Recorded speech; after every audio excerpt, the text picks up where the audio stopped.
complex chronic Lyme disease? Does it even exist? It's astonishing, if you're experiencing it, that there is controversy around it. And for me personally, I had no idea that there was controversy until I was diagnosed. Diagnosis at the time felt like a really big relief after many months of being sick and having bone infections and being quarantined with an immune collapse, having every test done. Do HIV? Is it cancer? And then being told there's nothing wrong, you're just really tired, up your iron levels.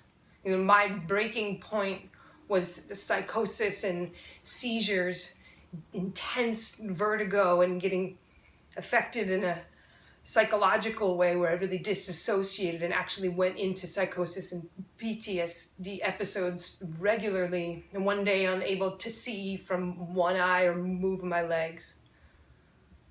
So I knew something was wrong, but doctor after doctor kept saying, we can't find anything wrong with you.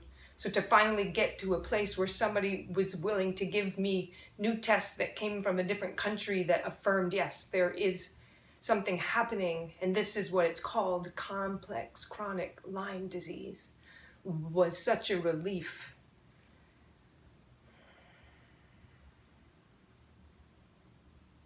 But then coming to that knowing, only to find out that it isn't supported by the medical system, and that if you mention it, you can be denied treatment, and there's so few doctors that will actually treatment, and they don't really even know how to handle the complexity of this illness. I could care less what it's called. I think that's probably true for a lot of the people that are experiencing this.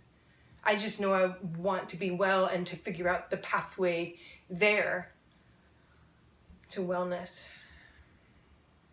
My experience of these bacteria and viruses in my body, whatever they are called, is that they feed on this feeling of fear, that frenetic panic and confusion. They really thrive in that environment. So it seems no mistake to me that that's also the outward experience of this illness.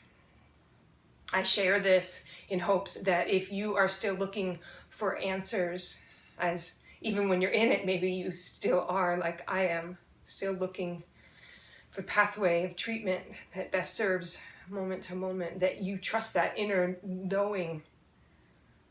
I was fortunate enough, and am still fortunate enough, to have community surrounding me that really validated my experience when I was losing sight and my cognitive function was going, could reaffirm and reflect back, like, it's true that you're not okay. You're not going crazy.